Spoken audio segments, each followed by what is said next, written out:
हिमाचल में जयराम सरकार अब शैक्षणिक संस्थानों में जेबीटी के रिक्त पदों को भरने के लिए बेंच वाइज भर्ती शुरू करेगी। मुख्यमंत्री जयराम ठाकुर ने कहा, सरकार प्रदेश के प्रशिक्षित जेबीटी युवाओं को रोजगार देने की मंशा रखती है। देखिए। कर्मचारियों को निराश नहीं होने देना चाहिए।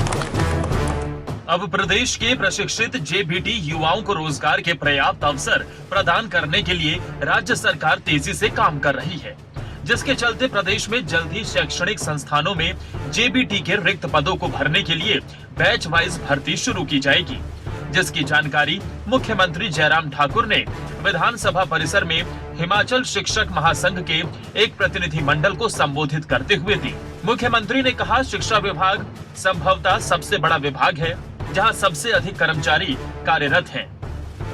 बड़ा ही कोविड का संकट, फिर भी कर्मचारियों को निराश नहीं होने देना, चाहे वो पे कमीशन लागू करने की बात है, चाहे वो कर्मचारियों को दूसरे बेनिफिट्स की बात है, चाहे वो कर्मचारियों की सैलरी पेंशन वक्त पर मिले, इस चीज की बात है।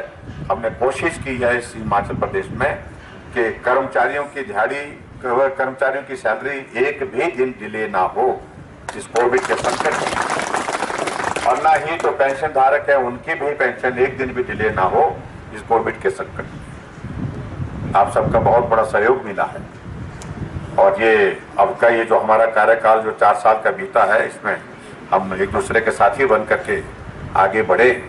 मेरा आप सबसे इसी बात के लिए आग्रह है कि आने वाले समय में भी हम इसी प्रकार से साथी बन करके, सहयोगी बन करके एक दूसरे की मदद के लिए हमेशा खड़े रहेंगे।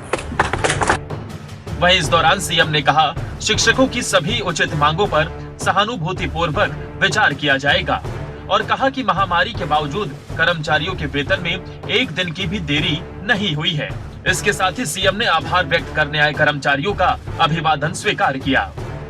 मैं कहना है, बाकी बातों को लेकर के सभी साथी, चाहे जितने भी यहाँ पर पदाधिकारी आपके, जब भी कोई मसले इस प्रकार के होंगे उनको आप लिखित रूप से हमको दें, बैठेंगे, चर्चा करेंगे। माननीय मंत्री जी यहाँ पर हैं, और मंत्री जी विभाग की सारी इश्यूज को लेकर के एक एक चीज को, क्योंकि ये अपने आप जो है पहले कर्मचारी रहे हैं, कर्मचारी होने के नाते कर्मचारियों की भावनाएं क्या होती है, कर्मचारियों के इश्यूज क्या होते हैं, इनको बारीकी से समझते हैं। हम तो बड़ा थोड़ा कम समझते हैं कई बार, लेकिन ये हमसे ज्यादा समझते हैं, तो इसलिए इनके पास आप देते रहें। इतना मुझे आप सबके बीच में कहना है। आप सब आज धन्यवाद करने के लिए यहाँ पर आए, आप सबका मेरी ओर से भी बहुत बहुत धन्यवाद। वहीं इस मौके पर कर्मचारियों ने भी मुख्यमंत्री का आभार व्यक्त किया और कहा, हमारी लंबित पड़ी कुछ मांगे पूरी हो गई हैं, जिसके चलते हम लोग यहाँ सीएम का आभार व्यक्त करने आए हैं।